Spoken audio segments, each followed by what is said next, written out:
नमस्कार साथियों। अभी हम जो आरपीएससी सेकंड ग्रेड का जो फर्स्ट पेपर है और उसमें राणा सांगा और मुगल ये वाला टॉपिक पढ़ रहे हैं। तो अच्छे से इसको सुनिएगा। देखिए, हमने यहां तक आपको बता दिया था कि जो इब्राहिम लोदी तक का जो राणा सांगा का युद्ध वगैरह होता है, और अब उसके आगे हम पढ़ेंगे बाबर के साथ में जो भी युद्ध वगैरह हुए कैसे, जो कि बहुत ज्यादा महत्वपूर्ण है। तो बहुत अच्छे से इसको पढ़िएगा। तो यहां से ये नोट्स से कल जो पढ़ाया था वो शुरू में पहले देख लेते हैं। राणा रायमल जी, फिर इनके पुत्रों के बारे में बताया था, पृथ्वीराज, जयमल, संग्राम सिंह। और फिर ये पृथ्वीराज ने ताराबाई के नाम पर अजमेर दुर्ग का नाम तारागढ़ रख दिया था, क्योंकि अजमेर इनके अधिकार में आ गया था। तो पृथ्वीराज ने ये ताराबाई के नाम पर अपनी पत्नी के नाम पे तारागढ़ नाम रख दिया था। पृथ्वीराज व सांगा की बहन आनंदाबाई के पति राव जगमाल देवड़ा, जो कि सिरोही का था, उसने पृथ्वीराज को जहर दिया। तो इसमें आपके एग्जाम के पॉइंट ऑफ व्यू से ये बनता है कि पृथ्वीराज की मृत्यु कैसे होती है, इसलिए यहां इस घटना का जिक्र होता है। तो इसलिए बहन का नाम भी ध्यान में रखना, आनंदाबाई। और ये जो राव जगमाल देवड़ा है इसका नाम भी ध्यान में रखिएगा।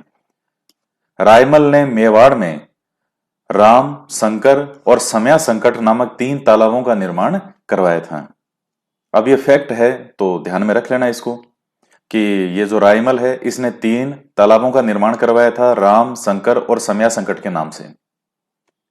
पृथ्वीराज की 12 खंभों की छतरी है, वो कहां बनी हुई है? कुंभलगढ़ में। और पृथ्वीराज के घोड़े का नाम था साहण। तो ये कुछ बेसिक फैक्ट हैं। इसके बाद में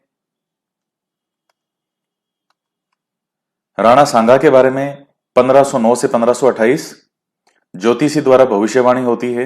वो मैंने सारा, जो भी बातें थी महत्वपूर्ण, कि कैसे ज्योतिषी भविष्यवाणी करता है कि ये वाला जो है ये मेवाड़ का राजा बनेगा, तो वो सब शॉर्ट नोट्स के रूप में यहां लिखा है।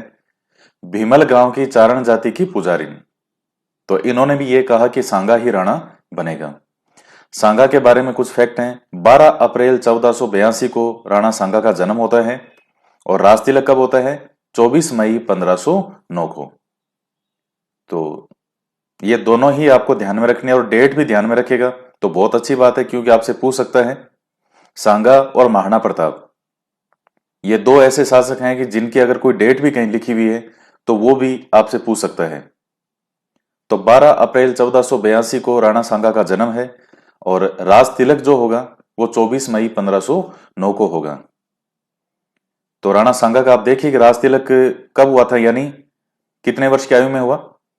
तो 18 साल वो हो गए, 27 साल की उम्र में जो है वो राणा सांगा का राज तिलक होता है। फिर है कि रायमल का जो चाचा है सारंगदेव और क्षेमकरण पुत्र सूरजमल खुद को मेवाड़ का उत्तराधिकारी मानते थे। सभी में संघर्ष होता है। और फिर आपको मैंने बता दिया, सांगा जान बचाकर शेमत्री गांव के रूप नारायण मंदिर पहुंचता है। यहां राठौड़ बिदा सांगा की सहायता करता है और मारा जाता है। तब सांगा अजमेर के करमचंद पंवार के पास में शरण लेता है। सारंग देव को बाद में पृथ्वीराज मार देता है। 1509 से पहले पृथ्वीराज और जयमल दोनों की मृत्यु हो जाती है। आपको जयमल का भी बता दिया था और पृथ्वीराज का भी बता दिया। अतः एकमात्र विकल्प सांगाई जो है वो शासक बनता है। तो ये नोट्स के माध्यम से कुछ चीजें हैं, आप इनको जब भी पढ़ो, और वीडियो देखने के बाद में जब वापस वीडियो देखो तो वीडियो में कोई एक्स्ट्रा चीज जो बताई गई है वो इन नोट्स के साथ में ऐड करो। और ये नोट्स कोई बहुत ज्यादा ऐसे नहीं है। कई कई विद्यार्थियों के नोट्स लिखने में बहुत जोर आता है। कई 2-4 कमेंट आए थे कि सर हमको नोट्स लिखने में जो है थोड़ी दिक्कत होती है, वो समय हमारा लगता है, समय खराब होता है। तो उनको मैं एक ही बात कहना चाहूंगा, समय खराब नहीं हो रहा, आपकी जिंदगी बन रही है ये। और अगर यहां भी समय, नोट्स लिखने में समय खराब हो रहा है तो पढ़ाई छोड़ दो। दुनिया में बहुत लोग बैठे हैं जो नौकरी करने के लिए तैयार बैठे हैं। तो जिनको ज्यादा जोर आ रहा है लिखते हुए या मेहनत करते हुए तकलीफ होती है, वो रहने दे, पढ़ाई करना कोई जरूरी नहीं है उनके लिए। दुनिया में बहुत काम है, क्योंकि आपको हटा करके नौकरी लगने के लिए लोग तैयार बैठे हैं। तो इसलिए सिंसियरली मैं कोई बात कहता हूं तो उसको सिंसियरली फॉलो किया करो, नहीं करना है तो मत किया करो। तो ईमानदारी से कोई चीज पूरी तरह से जी जान से करोगे तब जाकर के आपका सिलेक्शन होगा। तो मेहनत से जी चुराने की जो आदत है इसको छोड़ दो। इस आदत ने बर्बाद कर रखा है स्टूडेंट को, हर चीज में शॉर्टकट ढूंढना चाहता है। इतने सुंदर सुंदर नोट्स हैं, मन करता है कि बस लिखते जाएं। लाल कलर के पेन से हेडिंग दो, ब्लैक पेन से, ब्लू पेन से अच्छे से नोट्स खुल्लम एकदम लिखो, खुले खुले, ताकि आपको पढ़ने में भी मजा आए कि आपने अपने हाथों से मेहनत की है। उसमें साथ में फिर एक्स्ट्रा चीजें ऐड करो इन नोट्स में। ये इतना इतना खाली स्पेस छोड़ रखा है ये मैंने कि कितने खुले खुले लिखे हैं, तो इस तरह से आप बनाओ इनको। फिर यहां देखिएगा 1509 में कौन कौन होता है। तो ये मैप मैंने बनाया हुआ है राजस्थान का। यहां गुजरात, गुजरात के इधर कौन था उस समय? महमूद शाह बेगड़ा, मुजफ्फर शाह है और ये बहादुर शाह है। तो ये आपको बता दिया था कि जब राणा सांगा मेवाड़ की गद्दी पर बैठता है उस समय यहां का शासक कौन होता है? महमूद शाह है बेगड़ा। और इसके बाद में फिर आगे भविष्य में मुजफ्फर शाह बनेगा और फिर बाद में बहादुर शाह बनेगा और आगे जाकर के। तो यूं ही एक सीक्वेंस लिख दिया कि आपके ध्यान में रहे। इधर मालवा में जो उस वक्त नासिरुद्दीन खिलजी होता है, किसके समय? राणा सांगा के समय। फिर महमूद खिलजी सेकंड ये बनेगा और इसके साथ में राणा सांगा का युद्ध होगा। आप में से कई विद्यार्थियों ने टेलीग्राम अगर अब तक ज्वाइन नहीं किया है तो ज्वाइन कर लीजिएगा, क्योंकि अब जैसे मैं मैटर वगैरह पढ़ाता हूं तो ऐसे मैंने वहां एक चीज शुरू की है। आप ज्वाइन नहीं भी करोगे तो भी क्वेश्चन तो मैं वहां पोस्ट करता रहूंगा। तो उसमें आप देखिएगा, जैसे मैंने आज भी वहां क्वेश्चन वगैरह पोस्ट किया था और एक इसी चीज से जुड़ा हुआ पोस्ट किया था कि महमूद खिलजी द्वितीय के समय कि जो मालवा के सुल्तान महमूद खिलजी द्वितीय को मेवाड़ के किस राणा ने पराजित किया। और यूट्यूब पे भी वो क्वेश्चन मैंने आज पोस्ट किया। यूट्यूब पे तो 66% लोगों ने उसका उत्तर दिया है राणा कुंभा। और टेलीग्राम पे वो क्वेश्चन मैंने पोस्ट किया, कम से कम 40% लोगों ने वहां उसका जवाब दिया है राणा कुंभा। यानी ज्यादा मत जो है वो राणा कुंभा के ही हैं। तो वो विद्यार्थी हैं जो पढ़ाई नहीं कर रहे हैं। भाई उन्होंने ये जो कोर्स है ये तो लिया ही नहीं है। अगर लिया होता तो गलत होता ही नहीं। लेकिन वो कहीं और से भी नहीं पढ़ रहे हैं वो, क्योंकि ये एक बहुत बेसिक क्वेश्चन है। चाहे किसने अगर राणा राणा कुंभा के बारे में भी अगर पढ़ा हो तो भी उसको पता होगा कि कुंभा के समय महमूद खिलजी फर्स्ट था और सेकंड के समय कौन है? तो राणा सांगा है। तो आप देख सकते हैं कि केवल भीड़ होने से, संख्या होने से जो है वो नहीं होता है। आप कितनी मेहनत कर रहे हैं, अगर 10 लाख भी बैठते हैं तो डिपेंड करता है कि कितने जने उसमें सीरियसली मेहनत कर रहे हैं। तो इसलिए संख्या बल से कभी घबराना नहीं चाहिए। तो नासिरुद्दीन खिलजी और इसके बाद में आगे फिर महमूद खिलजी सेकंड, इसके साथ एक युद्ध है, वो कौन सा है? गागरोन का। और दिल्ली में उस समय कौन है? सिकंदर लोदी है राणा सांगा के समय। और सिकंदर लोदी के बाद में कौन बनेगा? इब्राहिम लोदी बनेगा, जिसके साथ 2 युद्ध होंगे राणा सांगा के। अच्छा, एक चीज मैं आपको और बता दूं, राणा सांग जो ये बाबर है, तो बाबर ने भी, मैंने आपको बताया था कि बाबर ने राणा सांगा का नाम जो है वो ऑलरेडी सुन रखा था। और बाबर ये खुद ये लिखता है अपने जो आत्मकथा है तुजु के बाबरे में कि मैंने सुन रखा था कि राणा सांगा एक बहुत बड़ा योद्धा है और उस समय तक सांगा 18 युद्धों का विजेता था। जो सांगा है ये तो बड़े बड़े युद्धों के नाम तो यही आते हैं, जो ये 5 युद्ध हैं। इसके अलावा कोई और भी कोई आसपास के कई छोटे मोटे युद्ध मिला करके, और राणा सांगा को 18 युद्धों का विजेता माना जाता है। और ये बहुत इतना महत्वपूर्ण फैक्ट है कि नॉर्मली कहीं मिलता भी नहीं है। बहुत कम किताबें हैं जिनके अंदर कहीं ये फैक्ट लिखा आ जाता है कि राणा सांगा जो है वो 18 युद्धों का विजेता था जब ये बाबर से इसका सामना होगा। तो ये पॉइंट भी आप इसमें ध्यान में रखिएगा। अब मैंने आपको बताया इब्राहिम लोदी के साथ में पहला युद्ध होता है खातौली का युद्ध। अब खातौली कहां पे है बताओ आप? खातौली वर्तमान में है कोटा में। और उस समय बूंदी रियासत का भाग था, क्योंकि उस समय कोटा वोटा नहीं था। तो सांगा और इब्राहिम लोदी के मध्य इसमें कौन विजित होता है? सांगा। फिर आता है बाड़ी या धौलपुर का युद्ध 1518 में, और सांगा और इब्राहिम लोदी के मध्य इसमें कौन विजित होता है? राणा सांगा। लोदी ने मियां हुसैन और मियां माखन को भेजा था। तो इसमें दूसरे वाले में लोधी जो है वो खुद नहीं आया था, इसने अपना इनको भेजा था, मियां हुसैन मियां माखन को। गागरोन का युद्ध 1519 में सांगा और महमूद खिलजी सेकंड के मध्य। तो इसमें सांगा विजित होता है और महमूद खिलजी सेकंड या द्वितीय को बंदी बनाया जाता है। और मैंने आपको सारा बता दिया था, 6 महीने तक पास में रखेगा, अच्छा व्यवहार करेगा और उसके बाद इसको जाने देगा। तो ये 3 महत्वपूर्ण युद्ध हैं, इनके बारे में मैंने आपको बता दिया था। अब आगे पढ़ना है बाबर के साथ युद्ध। यहां मैं लिख देता हूं राणा सांगा 1509 से लेकर के 1528 या 27, जो भी मानो। यहां हम बना देते हैं मेवाड़, यह है चित्तौड़, और यहां हम बना देते हैं दिल्ली, और ये अलवर, ये भरतपुर, ये हो गया भरतपुर। क्योंकि भरतपुर के कई स्थानों के नाम यहां आएंगे, वो आपको ध्यान में रखने हैं। एक तो नाम आएगा रूपवास, और एक इसके अलावा एक नाम आएगा बयाना। तो एक और नाम आपको ध्यान में और रखना पड़ेगा, यहां पे एक नाम आएगा भूसावर। तो ये सब भरतपुर के स्थान हैं। और रूपवास तहसील जो है, यहां दरअसल है खानवा का मैदान, जो कि एक निर्णायक युद्ध था पूरे हिंदुस्तान के लिए। और बयाना का जो युद्ध है, तो भरतपुर के अंदर बयाना फोर्ट है, बयाना किला जो है। तो जो इसके बाबर के साथ पहला युद्ध होगा वो बयाना का युद्ध ही होगा। और इसके बाद में अगर हम बात करें तो भूसावर, तो भूसावर के अंदर क्या घटनाक्रम क्या हुआ, भूसावर का नाम क्यों आता है, वो भी हम पढ़ेंगे। अब देखिएगा, अब थोड़ी देर के लिए भूल जाओ कि आपको इफेक्ट वगैरह पढ़ रहे हो, आप केवल इसको समझिए थोड़ी देर। देखिए राणा सांगा को, अब यह बाबर जो है वो किस पे कब्जा कर चुका है, दिल्ली पे कब्जा कर चुका है। और इधर जो आगरा है, उस आगरा पे भी किसका कब्जा है, अब बाबर का ही कब्जा है, बाबर का अधिकार है। राणा सांगा ने जब यह देख लिया कि बाबर हिंदुस्तान से बाहर जाने के लिए नहीं आया है, पहले के जो भी मुस्लिम आए थे, मैंने कई नाम बताए थे, एक और नाम जोड़ लो, तैमूर, ये सब आए थे, ये लूट के वापस चले गए थे। लेकिन और वही राणा सांगा ने सोचा था कि बाबर आया है, दिल्ली को लूटेगा और लूट करके चला जाएगा। लेकिन बाबर एक शासन करने वाले की तरह यहां पर बैठ करके शासन करता है।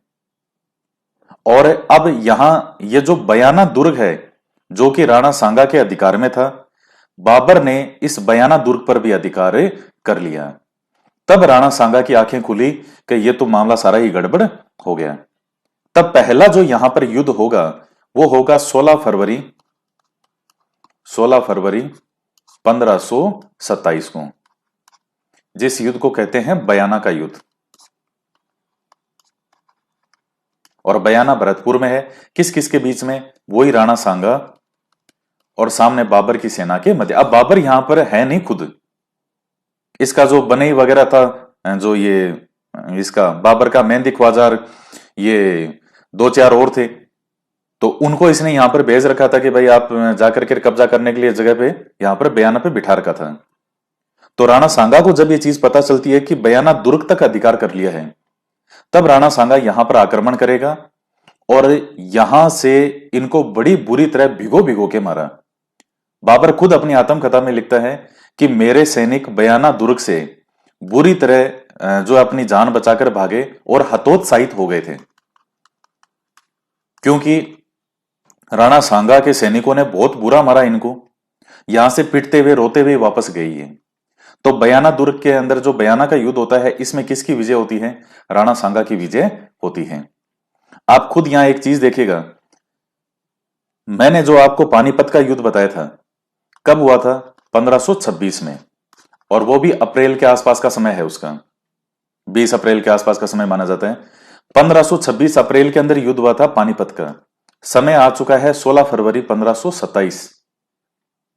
आप देख रहे हैं कि कितने महीने का समय निकल चुका है, 10 महीने निकल चुके हैं। राणा सांगा की पहली गलती यहां कि बाबर को पानीपत के युद्ध के बाद में यहां रहते हुए 10 महीने निकल चुके हैं और राणा सांगा ने एक बहुत बड़ा कोई जो है वो स्टेप या स्टैंड नहीं लिया। भाई जब हम गलतियां निकालते हैं लास्ट में ये तो देखना पड़ेगा ना कि किसकी हार हुई किसकी जीत हुई। तो जिसकी हार हुई उसकी हार क्यों हुई, और जिसकी जीत हुई उसकी जीत क्यों हुई। तो ये सब जब आप इतिहास पढ़ते हो, गहराई से पढ़ते हो, डूब के पढ़ते हो, तब ये चीजें निकल निकल के आती है कि कहां कैसे गलती हुई, कैसे क्या हुआ। तो यहां से जो सैनिक थे वो अपनी जान बचा करके भागे। और उस समय तक बाबर जो है ये फतेहपुर सिकरी के आसपास, ये जो आगरा से आप निकलते हो तो इधर फतेहपुर सिकरी पड़ता है, उसके आसपास की जो जगह है, आपको पता है कि भविष्य में जो अकबर आएगा उसने फतेहपुर सिकरी को अपनी राजधानी भी बनाया था, लेकिन वो सक्सेस हुआ नहीं, यहां पे राजधानी सक्सेस नहीं हुई। तो उस समय जब ये युद्ध वगैरह होता है बयाना का, हालांकि कोई बहुत बड़ा युद्ध नहीं हुआ था कि आमने सामने सेनाएं थी और उतना बड़ा हुआ। बयाना पर बाबर के सैनिकों ने यह अधिकार कर लिया था, और यहां पर राणा सांगा आता है, इनको पराजित करता है और बच्चे कुचे अपनी जान बचा के भागते हैं। उस समय बाबर फतेहपुर सिकरी के आसपास जो है वो डेरा डाल के बैठा हुआ था। अब और फतेहपुर सिकरी के आसपास भी ये सारी अपनी व्यू रचना वगैरह बना रहे। देखिए बाबर बहुत दूरदर्शी व्यक्ति था, और बाबर ने यह चीज देख ली थी कि युद्ध तो 100% पक्का होगा। तो इसने ये जो फतेहपुर सिकरी के आसपास कोई झील वगैरह भी थी, तो कि इसके जो सैनिक हैं उनको यहां उस हिसाब से सही रहेगा कि पानी वानी की सारी व्यवस्था हो जाएगी। तो अब वो फतेहपुर सिकरी में था, और ये जो बाबर के बचे हुए सैनिक थे जो बयाना दुर्ग से अपनी जान बचा करके भागते हैं, और ये आगे जाकर के, और जब इन सैनिकों के सामने गए तो इन सैनिकों ने इनकी हालत देखी, और कोई पांव से कैसे करके चल रहा है, कोई हाथ टूटा हुआ है, किसी का मुंह फूटा हुआ है, किसी के कैसे क्या हालत खराब हो रखी है। तो उनको देख करके उन्होंने पहले वाले में पूछा, अरे भाई क्या दिक्कत है, क्या हुआ क्या हुआ। कसा पूछो मत, बहुत गंदा मारते हैं ये तो, बहुत बुरी तरह पीटा इन सब ने। अब देखिए उस समय की स्थिति क्या है। स्थिति यह है कि राणा सांगा, आपको एक यहां टर्म देखने को मिलेगी पाती पैरवण। पाती पैरवण क्या होता था कि सभी शासकों को, सभी राजपूतों को, राजस्थान के जो भी राजपूत थे, जो भी शासक थे यहां के, और राजपूत ही नहीं सभी, सबको राणा सांगा की ओर से आमंत्रित किया गया था। किसके लिए? बाबर के खिलाफ युद्ध करने के लिए। और यही चीज कहलाती है पाती पैरवण। भाई उस वक्त फोन तो था नहीं व्हाट्सएप पे कि राणा सांगा ने जो है पूरे राजपुताना का क्या बना रखा हो, ग्रुप बना रखा हो कि राजपुताना ग्रुप, और सबको एक साथ मैसेज सेंड किया कि भाई इतनी तारीख को सभी लोग जो है वो पहुंच जाए। तो ऐसा तो है नहीं। पाती का मतलब होता था लेटर, चिट्ठी। तो वो एक तरह से इनविटेशन था कि बाहर से एक मुस्लिम आया है, मुगल आया है, और हमें उसको भगाना है। तो मैं चाहता हूं कि पूरा राजपुताना मेरे एक झंडे के तले आए और हम सब मिलकर उसको भगाएं। तो संपूर्ण राजपुताना ने उसको सहर्ष स्वीकार किया था। और सिर्फ राजपुताना ही नहीं, मैं आपको कई चीजें बताऊंगा। जैसे बाबर है, तो बाबर ने इस युद्ध को एक जो है वो जिहाद घोषित कर दिया था, धार्मिक युद्ध की तरह घोषित कर दिया था।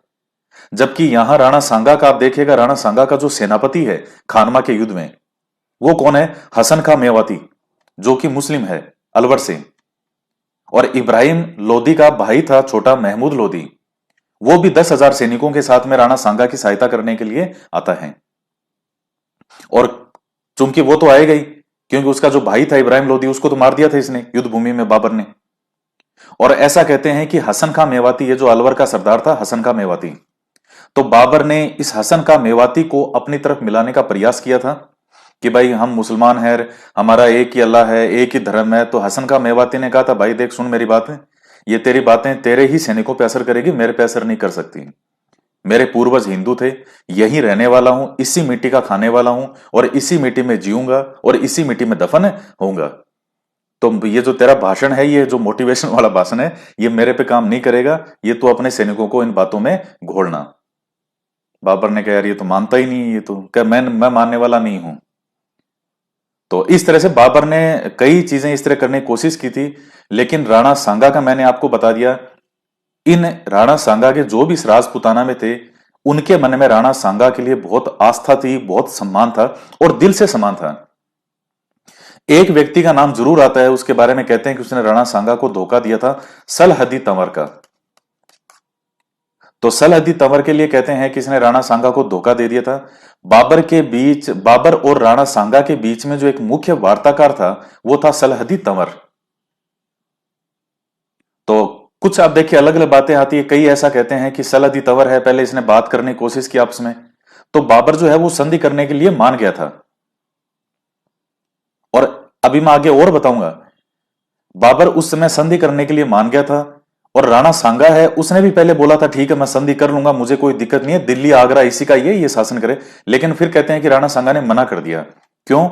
क्योंकि कई इतिहासकार कहते हैं शायद ये कारण रहा होगा कि जब राणा सांगा के साथ में पूरा राजपुताना मिल गया था, तो राणा सांगा को यह विश्वास हो गया था कि अब उसकी हार किसी भी हालत में नहीं होगी।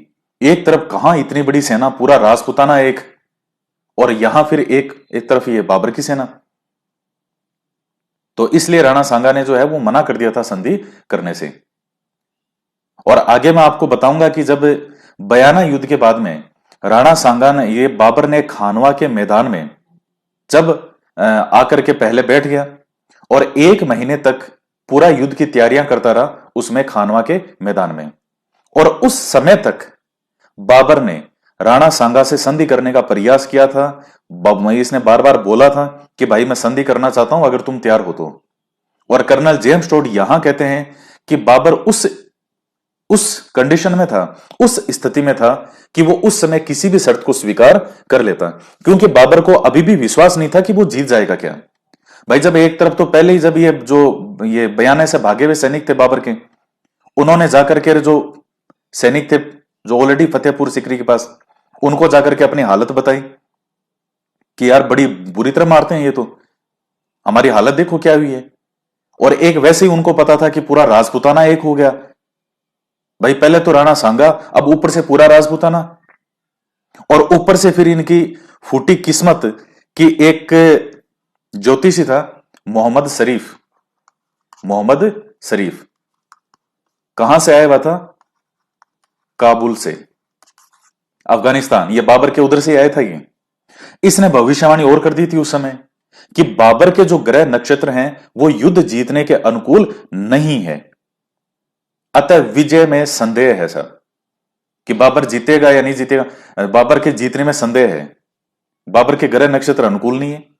अब ये वही कंडीशन है कि आपका कोई एग्जाम है, मान लो 2nd ग्रेड का, आप सुबह सुबह नहा धो के पूरे, आप जैसे आपने पूरे साल भर तैयारी की और नहा धो करके और आप सुबह सुबह निकले, आज मेरा सेंटर यहां आया है, एकदम तैयार होके पेन वैन रिफिल विफिल चेक कर लिए और सारा अपना जो एडमिट कार्ड सब देख लिया, और जो ही घर से बाहर निकले एक ज्योतिषी आपको दिख जाए, कोई सफेद धवल दाढ़ी, एकदम ये देखने में लगे अरे यार ये तो साक्षात कोई देवदूत ही है।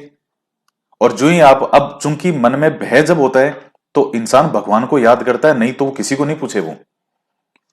अब ऐसे तो आप भले डेली अगर निकलते और ज्योतिषी आपको दिख जाए, आप उसको नहीं देखोगे किसी को भी, लेकिन जब मन में डर होता है तो फिर व्यक्ति जी जी जी जी जी जी करता है, जी हुजूरी करता है कि क्या पता काम निकल जाए मेरा। ये स्थिति यहां है, और आप रुकेगा यार, क्या पता इनसे आशीर्वाद मिल जाए। बाबा जी से आपने आशीर्वाद लिया और बाबा जी ने ये कह दिया बेटा तेरे ग्रह नक्षत्र 2nd ग्रेड में तेरे सिलेक्शन होने के अनुकूल नहीं है, मुझे तो नहीं लगता, ओके जा तेरा जो देख लेना। अब आपकी हालत क्या होगी? भले ही आपकी कितनी ही तैयारी हो, एक बार तो आपका मनोबल टूट जाएगा। और यही स्थिति आप देखिए, अब ये जो ज्योतिषी, जिस ज्योतिषी का नाम आ रहा है, तो ऐसा तो था नहीं कि ये ज्योतिषी यूं ही था घूमता हुआ कोई।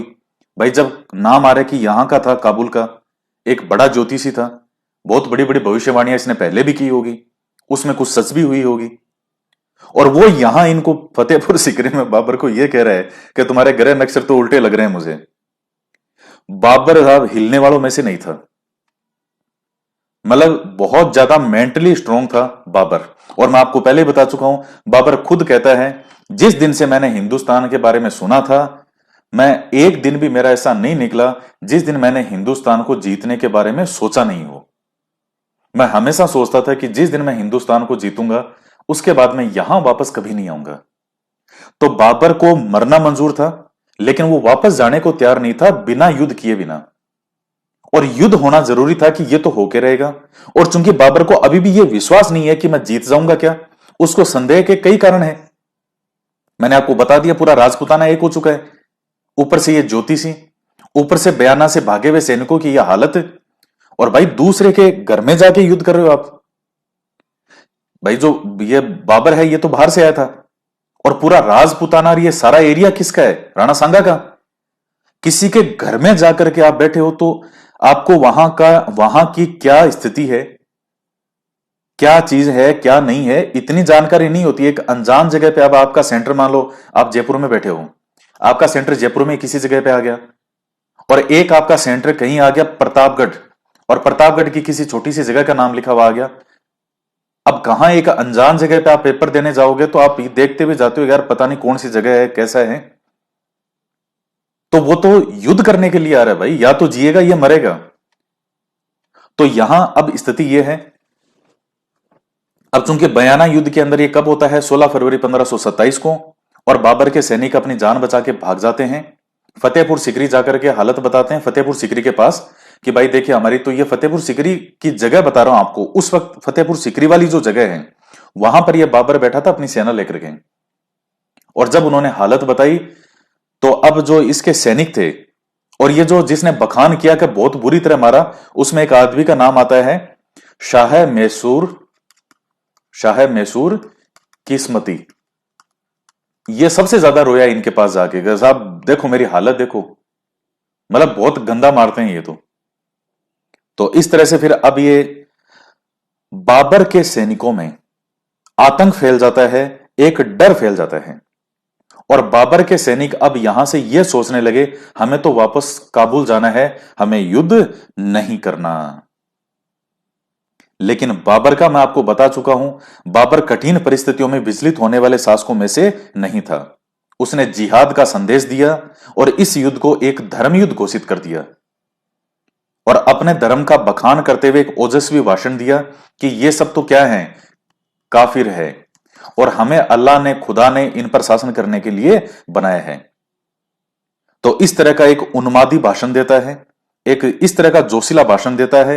शराब न पीने की प्रतिज्ञा करता है बाबर, मैं कभी शराब नहीं पीऊंगा। मैं सोने चांदी के प्याले, जो ये सुराइयां और जो शराब के बर्तन है वो सब उसने वहीं फोड़ दिए, तुड़वा दिए। और यह भी प्रतिज्ञा की मैं अपनी दाढ़ी भी नहीं कटवाऊंगा। तो इस तरह से जब उसने किया तो उसके सैनिक जो है वापस उनमें जोश आ जाता है, और वो मोटिवेट जो है उसके सारे सैनिक हो जाते हैं। तो यह भी एक नेता का गुण होता है कि अपने सैनिकों के अंदर जोश भरना जब वो लड़ने के लिए तैयार नहीं है। और धर्म का मैं एक चीज आपको बता दूं, धर्म का हमेशा से शासकों ने अपने फायदे के लिए प्रयोग किया है। भले ही वो खुद उस धर्म की बात नहीं मानते हो, लेकिन फिर भी उन्होंने उसके अपने फायदे के लिए, अपने शासन के फायदे के लिए हमेशा उस चीज का प्रयोग किया है, और उसका उसी हिसाब से व्याख्यान दिया है, उसी हिसाब से धर्म की व्याख्या की है कि उनको किस तरह से उससे लाभ हो सकता है। क्योंकि जब धर्म की बात आती है तो हर व्यक्ति बहुत ज्यादा ऐसे करता है, अरे मेरा धर्म। भाई व्यक्ति को मरना मंजूर होता है, लेकिन धर्म पर आंच आना मंजूर नहीं होता। और इसी चीज का फायदा हमेशा से किसने उठाया है, शासकों ने उठाया है। तो उसने सैनिकों को तैयार कर लिया युद्ध करने के लिए, सैनिकों में फिर से जोश आ गया। और आपको लग रहा होगा कि बाबर ने शराब पीने के लिए ये जो गड़े तुड़वा दिए, बाबर वास्तव में मान गया होगा। बाबर शराब पीने का इतना शौकीन था, सुबह होती उठते ही कहता आज मौसम बहुत अच्छा है, चलो मदिरा लाओ। दोपहर होती कोई गेस्ट आ गया, कोई बहाना मिल गया, अरे लाओ वो लेके आओ गिलास, वो मैंने वहां रख रखा है।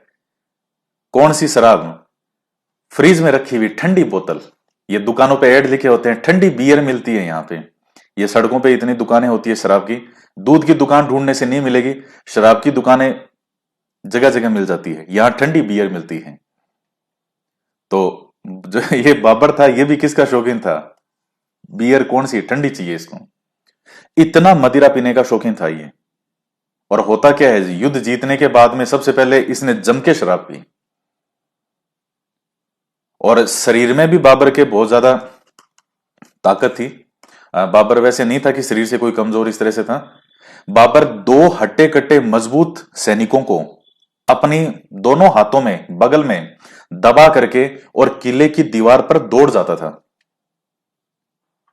तो एक सैनिक कम से कम 80-80 90-90 किलो का कम से कम तो होगा सैनिक। तो ये चीजें इतिहासकारों की बातें हैं। इतिहासकार जब पढ़ते हैं, आप इंडियन हिस्ट्री पढ़ते हैं, तो वहां इन चीजों के बारे में किसी का व्यक्तित्व कैसा है, भाई युद्ध हारेगा या जीतेगा ये तो बाद की बात है। पहले उस व्यक्ति का व्यक्तित्व देखना पड़ता है कि उस व्यक्ति का व्यक्तित्व कैसा है। तो अब यहां पर बाबर जो है ये खानवा के मैदान में आता है। देखिए ये जो यहां भूसा, ये जो रूपवास है, रूपवास तहसील, आज वर्तमान में जो रूपवास तहसील है भरतपुर की, वहां ये मैदान पड़ता है खानवा का मैदान। और खानवा के मैदान पर आकर के बाबर ने डेरा डाल लिया। और सबसे अच्छी, और देखिए खानवा का मैदान देख के आइएगा, उस खानवा के मैदान में इस युद्ध को लेकर के सबकी मूर्तियां बनी हुई है। जो जो सैनिक शहीद हुए हैं, जिन जिन सैनिकों की सेना, जो भी महत्वपूर्ण सरदार थे राणा सांगा के, उन सब की मूर्तियां बनी हुई है उस खानवा के मैदान में।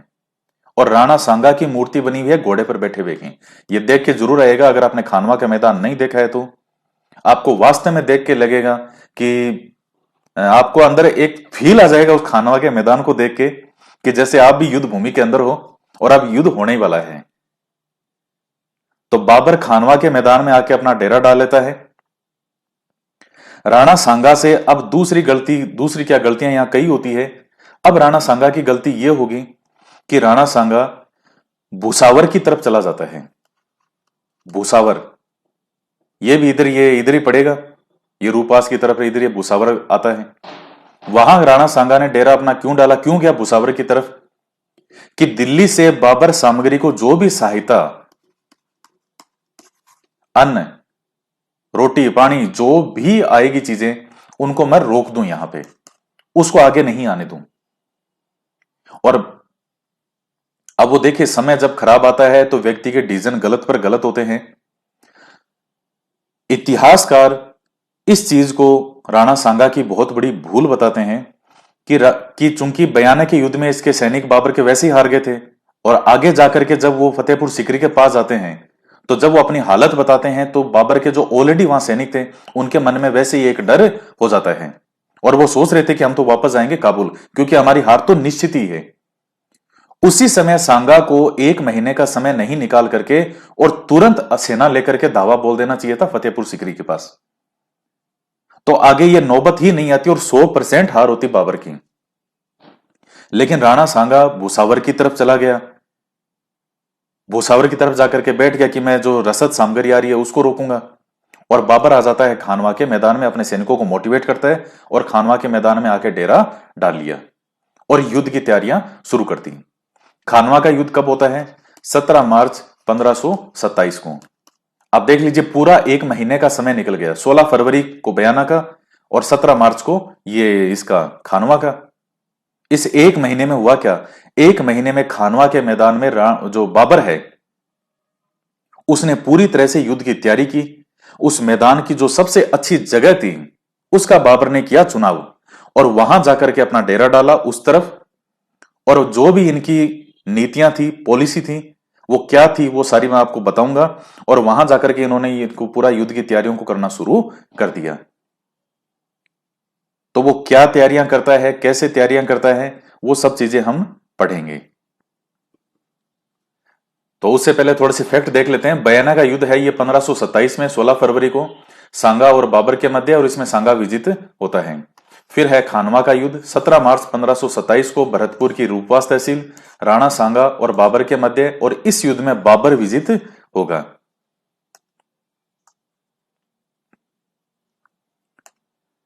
फिर है पाती पेरवन, राणा सांगा द्वारा राजपुताना के सभी शासकों को युद्ध के लिए साथ देने के लिए आमंत्रण करना।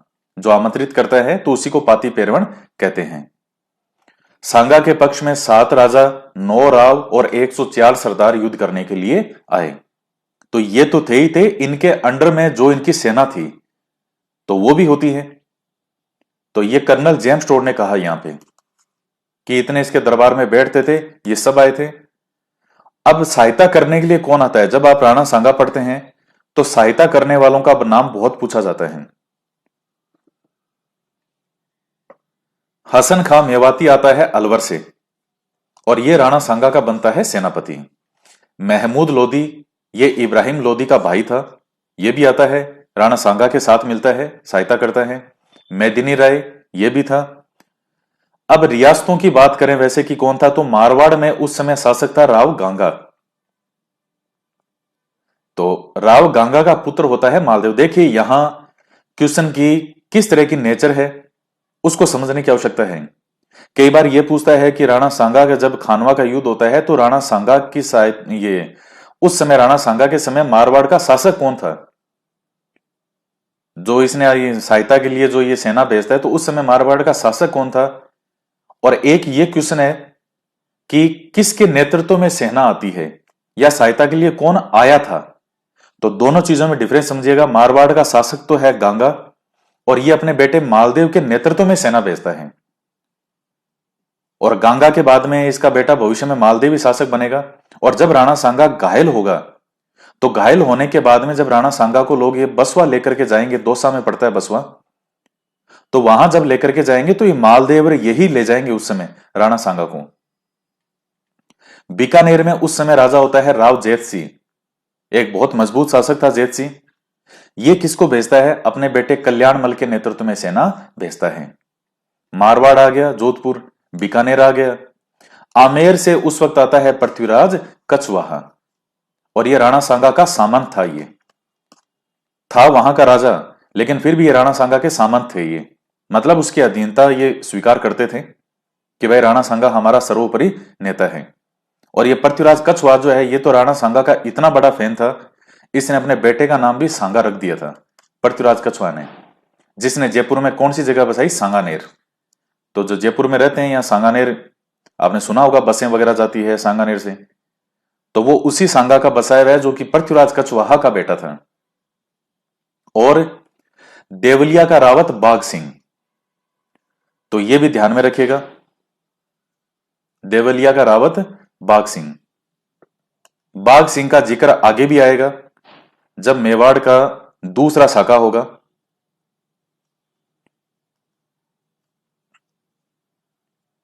फिर सादड़ी से झाला अज्जा, गोगुंदा से झाला सज्जा, बूंदी से हाडा नरबद, बागड़ का उदय सिंह। उस समय बागड़ का शासक कौन होता है, उदय सिंह।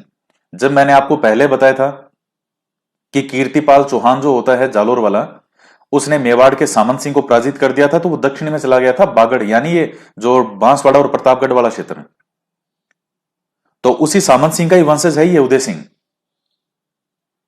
और ये उदय सिंह इस युद्ध में मारा जाएगा, बहुत से मरेंगे इसमें, तो ये उदय सिंह भी इस युद्ध में मारा जाएगा। और इसके मरने के बाद में फिर इनके जो बेटे थे उसमें बांसवाड़ा और प्रतापगढ़ जो है वो अलग अलग रियासतों में बंट जाता है।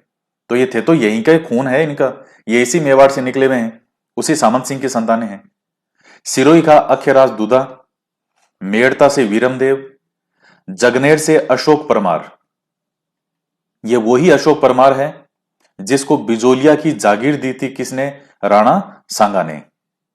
तो जब हम किसान आंदोलन पढ़ेंगे उस समय वहां अशोक परमार का नाम है आएगा। तो ये वही अशोक परमार है, जब ये युद्ध में राणा सांगा की सहायता के लिए आता है तो राणा सांगा इसको बिजोलिया की जागीर देता है। इसके बाद में नागौर से खानजादा और सलहदी तंवर, चंद्रभान, माणिकचंद चौहान, ये सब के नाम है आते हैं कि नागौर से कौन आया था, तो यह आया था खानजादा। और बाकी फिर अलग अलग नाम है, सलहदी तंवर है, चंद्रभान है, माणिकचंद चौहान, ये कई नाम आते हैं। इसमें कुछ व्यक्तियों के नाम विशेष रूप से महत्वपूर्ण है। एक तो झाला अज्जा का नाम है, क्यों, जब राणा सांगा घायल होगा युद्ध में, तो घायल होने के बाद में जब राणा सांगा को युद्ध के मैदान से बाहर लेकर के जाएंगे तो राणा सांगा का मुकुट कौन धारण करेगा, ताकि युद्ध जो है वो कंटिन्यू जारी रहे और सेना का मनोबल बना रहे।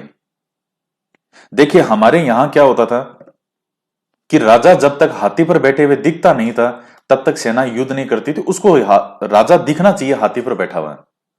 और जो मुस्लिम शासक थे वो कभी भी सामने नहीं आते थे, वो किसी को सेनापति बना देते थे और वो ही उसी के नेतृत्व में सेना युद्ध करती थी और वो खुद पीछे बैठते थे और एक अलग से टुकड़ी जो है उनकी सहायता के लिए रहती थी कि कहीं से कोई और नहीं आ जाए आक्रमण करने के लिए। वो उनका प्रयास ये रहता था कि मुझे जीवित रहना है ताकि मैं युद्ध का संचालन करता रहूं। जबकि हमारे हिंदू शासकों में ऐसा होता था कि जब तक राजा दिखेगा नहीं हाथी पर बैठा हुआ, क्या ये रहा हमारा राजा, तब तक सेना का मनोबल नहीं रहता था। तो इसका सबसे बड़ा नुकसान ये होता था कि इधर जो हिंदू सैनिक हैं इनको सामने वाला नजर नहीं आता था कि बाबर है कहां, और जबकि सामने वाले जो थे उनको जब हाथी पर बैठा हुआ राजा दिख रहा है सामने, तो उसको निशाना बनाना भी उनके लिए कोई मुश्किल नहीं है। और यही गलती राणा सांगा से इस युद्ध में होगी। सांगा सबको सामने बैठा हुआ दिखता है, वो तीर चलाते हैं, लगातार निशाना बनाते हैं। पूरी एक अलग से टुकड़ी इसी चीज के लिए थी कि राणा सांगा को टारगेट करना है, क्योंकि बाबर जब युद्ध करने के लिए आया तो पहले तो ये तो उसको मालूम ही चलेगा ना, वो सारा इस चीज का पता करेगा कि इनकी क्या खामियां हैं। सबसे बड़ी खामी यही देखी कि जब तक इनका राजा मैदान में नहीं दिखे तब तक सेना युद्ध ही नहीं करती है, सेना में जोश ही नहीं आता है कि राजा दिखना चाहिए। तो उसने कहा राजा को ही मार गिराना है। तो जब राजा गिरा सेना भाग जाएगी। तो वही घटनाक्रम यहां होता है। जो ही राणा सांगा घायल हुआ, बाहर लेके गए, ये मालदेव और ये लोग बाहर लेकर के जाते हैं राणा सांगा को। घायल होने पर बसवा ले गए थे दौसा में। तो जब वहां ले जाएंगे तो पीछे कोई तो होगा जिसको वहां बिठा के रखेंगे थोड़ी देर, ताकि युद्ध होता रहे। तब वहां राणा सांगा का मुकुट धारण करेगा झाला अज्जा। तो ये कई चीजें हैं, मेन मेन पॉइंट ये आप ध्यान में रखिएगा। अब जो नेक्स्ट हमारी क्लास है उसमें मैं आपको युद्ध के बारे में बताऊंगा, किस तरह से युद्ध होता है और किस तरह से जो है वो क्या उसका परिणाम रहेगा। तो मिलते हैं नेक्स्ट वीडियो में। जय हिंद, जय भारत।